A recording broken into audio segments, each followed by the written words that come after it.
Eu acho que tem tudo para ser melhor, Vará. Tem várias questões aí que eu acho que foram. Não foram todas as questões que foram solucionadas, mas eu acho que muitas questões que a gente via na temporada passada, elas foram pensadas ali, né? Elas foram, não sei se totalmente solucionadas, mas ao menos elas ganharam algum tipo de solução. Então a gente falava de um Bahia que não tinha versatilidade, que não tinha propostas diferentes de jogo. A gente já está vendo um Bahia que tem isso nesse início de temporada. E aí isso, claro, tem a ver com a qualidade do elenco. É um elenco que tem mais qualidade do que o da temporada passada. No ataque, acho que é um Bahia que tem mais poder de decisão do que o Bahia da temporada passada, que era uma grande questão desse Bahia, mesmo quando fazia algumas grandes partidas, não tinha o poder de decisão. Para mim, o Bahia de hoje é 100%, é o melhor ataque, a maior eficácia na frente do gol? Não, mas é melhor do que na temporada passada. Então, eu acho que é um Bahia que, como elenco, melhorou bastante, e eu acho que esse elenco trouxe algo que não existia na temporada passada para o Rogério, pelo que eu analiso, pelo que eu via, uma confiança que o Rogério não tinha na temporada passada. Então, muitas vezes, e a gente se irritava, né? Muda, Rogério, por que que dê, nananã? Aquela insistência em uma coisa só, mas eu tinha a sensação que ele não confiava quem estava no banco de reservas. Então, não é que ele queria mudar, ele não confiava. Então, para que ele ia mudar, né? Ele falou, eu prefiro deixar e repetir algo que eu confio, que pode ser que dê certo, do que algo que eu não confio. Então, esse início de temporada está me mostrando que o Rogério confia mais no elenco e que isso vai fazer com que a gente tenha mais versatilidade, mais mudanças nesse sentido de variações de jogo do que na temporada passada. O início de temporada do Bahia é de muita preparação e de muita programação, né? E a forma como tudo está sendo feito, eu gosto muito, tá? Eu acho que as coisas estão sendo feitas com muito cuidado, com muito planejamento. A forma como, por exemplo, o Bahia fez as duas primeiras partidas os dois primeiros confrontos, na verdade, não só partidas de eliminação da Libertadores, mostra um planejamento muito cuidadoso, né? De preparação física, né? De preparação de logística. Então, isso tudo não garante título. E eu acho que o Bahia, obviamente, tem uma questão de prateleiras ali de elenco, né? Que não tá na primeira prateleira. Se a gente pegar aqui, Palmeiras e Flamengo estão numa prateleira só deles. E aí a gente vai pegando outros, né? O Bahia vai estar ali, para mim, entre os 5, 6 melhores elencos, talvez, do futebol brasileiro. E eu acho que é uma equipe para brigar por G4. E eu acho que ser uma equipe mais equilibrada nessa temporada, que a gente teve 2 temporadas dentro da temporada passada, né? A primeira parte do primeiro turno e a temporada do meio do segundo turno, que foi deplorável, mas que pelo menos terminou bem, né? Sim. Os jogos pontuais que a gente ganhou serviu para levar para onde levou, né? Isso. E às vezes essa dor talvez traga... Você vai lembrar que no material que o Bahia distribuiu, ele, quando fala da conquista da vaga de grupos, ele diz ao elenco claramente o seguinte: não foi hoje que vocês conquistaram a vaga. Vocês conquistaram quando não deixaram o time cair para a segunda divisão. Quando o treinador puxa para esse lado, Clara, para mim ele consegue fazer com que pessoas dispersas ou ainda incrédulas comecem a perceber talvez até o que elas fizeram e não tinha visto. Você sabe que tem pessoas que conseguem realizar coisas e achar que é banal, que é normal. E que depois que alguém diz assim, velho, você viu o que você fez? Hã? O quê? Você fez... Sim. Foi. Aí o cara acorda, né? Parece que o elenco do Bahia, ele dormia muito e não atingia o potencial máximo de capacidade que tinha por esse dormir, por esse, talvez, efeito letárgico em perceber suas capacidades. E aí não foi decisivo. Eu acho que, para mim, a grande mudança, além das peças contratadas para botar pressão em quem tá jogando, a grande mudança se deu no estado anímico e na mudança de atitude dos atletas. Os atletas mudaram de atitude. Você vê um Caio hoje que dá carrinho, que briga, que divide, muito mais aceso no jogo. Cauli, a despeito da gente achar certo ou errado, foi expulso. Cauli não tomava, não abriu o braço, nem a boca. Ele tá errado, violência tá errado. Mas ele reagiu, gente. Gente, palmas. Cauli reagiu. Ele tem sangue na veia, ele reage, ele sente. É isso. Parecia, claro, que as coisas aconteciam e não... Ela virou. E não davam resultado. Então, é isso que a gente simplesmente sentia falta. E nesse ano de 2025, esse item parece que veio com muito mais força. E acho que a força desse item fez com que a cabeça passasse a pensar melhor. Eu tenho um cara que eu gosto muito, ele é professor da faculdade do Porto, de Benfica, tá? Mas ele escreve para muitos treinadores, que é o Júlio Garganta, um português, e ele serve de parâmetro para muitos, para Mourinho, Guardiola e outros. E ele fala muito disso, que de nada adianta você ter um elenco nos 100% da sua capacidade física se o atleta não entender o que ele tem que fazer. E passa muito por isso. Esse Bahia de hoje parece que entendeu, né, Clara? Eu acho que faz parte desse amadurecimento como equipe, as duas coisas, né? A parte de você entender em campo mais o jogo. Acho que tem coisas no jogo do Rogério que tem muito a ver com jogos propositivos, né? Com ideias de jogos propositivas, que você precisa ter uma automação ali que não acontece em um mês, que não acontece em 2 meses, que você precisa de um amadurecimento. Eu acho que isso vem acontecendo e isso faz com que os jogadores tenham mais confiança no resultado, né? Porque se você faz uma temporada dessa forma, com esse amadurecimento, e você tem o reconhecimento no final, a vaga na Libertadores, aí você faz o planejamento, você mantém tudo isso para as eliminatórias, para os mata-matas antes da fase de grupos da Libertadores. E aí você vai lá e ganha os jogos, aí você vai lá e consegue o objetivo. Isso vai trazendo uma confiança que tem um reflexo em campo. E eu acho que existe algo que é muito, muito importante no futebol, que é os jogadores comprarem a ideia do técnico.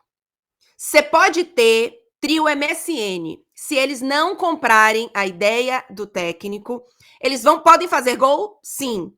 Mas se você pegar o macro, o coletivo, os títulos, o que aquilo não acontece.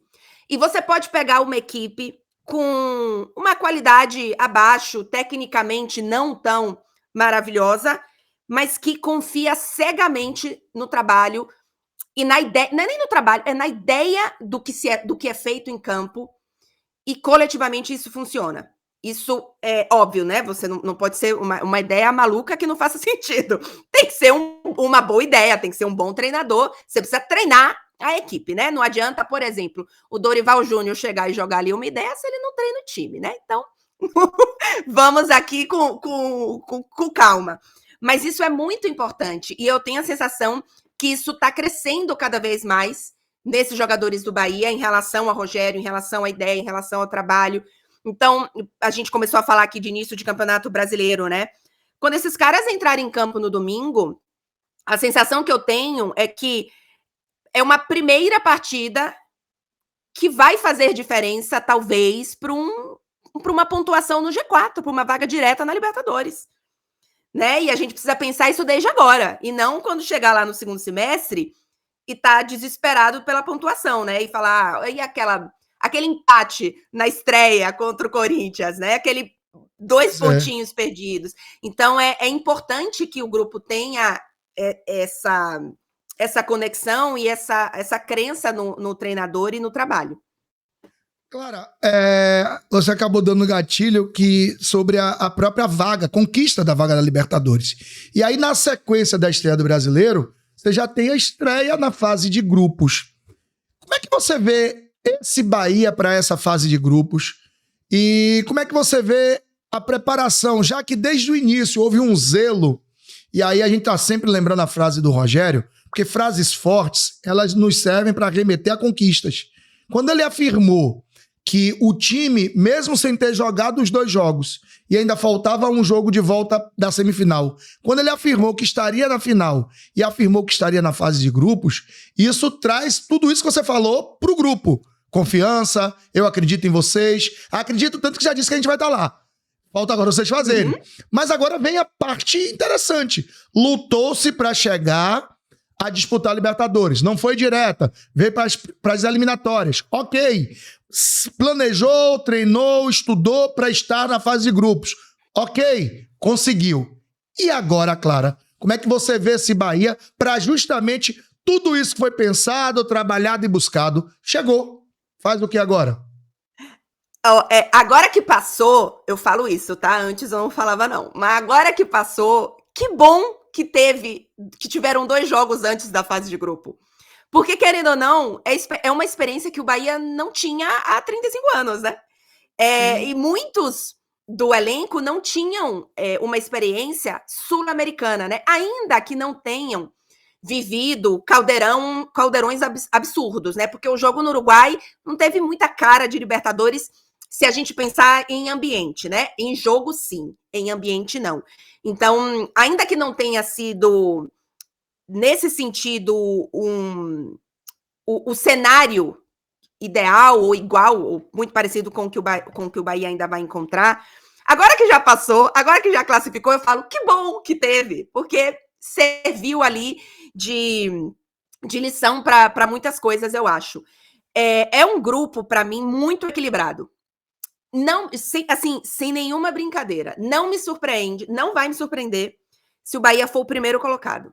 Mas também não vai me surpreender se o Bahia não classificar.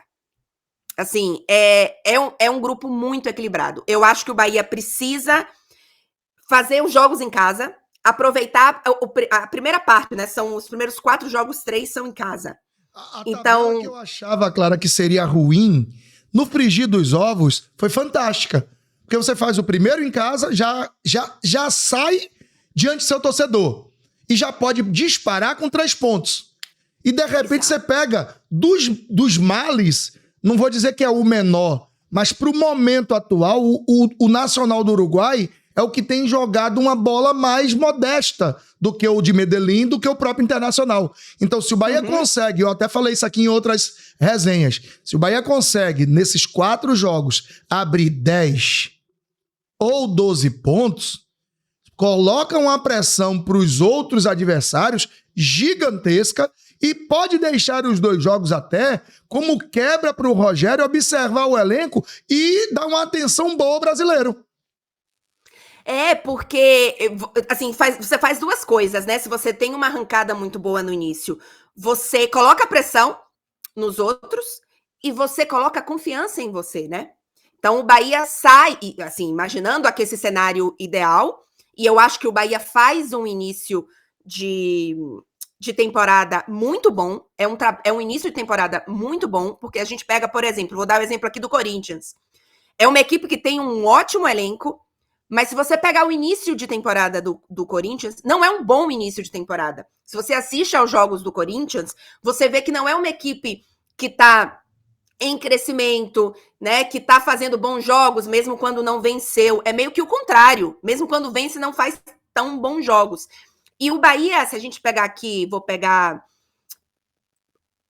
não sei, 7, 8 dos principais clubes, estou imaginando aqui a tabela da parte de cima do futebol brasileiro, é um dos que faz o melhor início de temporada. Acho que o Internacional faz um bom início de temporada, e aí, né, não pegou um Flamengo, não pegou um Palmeiras, mas pega um Internacional que faz um muito bom início de temporada. Mas se consegue essa arrancada, e eu acho que o Bahia está no momento muito bom, né? Não é que o Bahia nesse momento está oscilando, vai vir alguma oscilação, né? Uma temporada inteira tão grande, vai ter oscilação. Mas nesse momento não parece que o Bahia está nessa oscilação para baixo. Então, é o melhor momento para você conseguir os melhores resultados logo no início, para as 2 coisas, colocar pressão no adversário e você chegar mais com confiança quando for pegar Enfim, o Internacional fora de casa, é o Atlético Nacional e o Nacional, não é isso? Na sequência, Internacional quinta. Na outra semana, o Nacional do Uruguai lá em Montevidéu. E aí ele volta para pegar o Nacional de Medellín e o próprio Nacional do Uruguai em casa. 2 jogos em sequência na Fonte Nova. Então, se ele der a sorte e competência de ganhar o primeiro e segundo jogo, ele pode sair para 9, 12 pontos, porque a torcida do Bahia... E tem um detalhe, né, Clara? O torcedor do Bahia não tem permitido, à exceção do jogo de hoje, e não sei como vai ser para domingo, mas até o Bavi, o torcedor do Bahia bateu 3 recordes consecutivos. 3 vezes que ingressos não foram para bilheteria. O torcedor, o seu sócio, sequer permitiu que os ingressos chegassem à bilheteria. Todos os check-ins foram feitos e, além disso, o próprio sócio alimentou. Tem gente que critica essa postura, Clara, mas eu acho favorável porque o Boca age assim.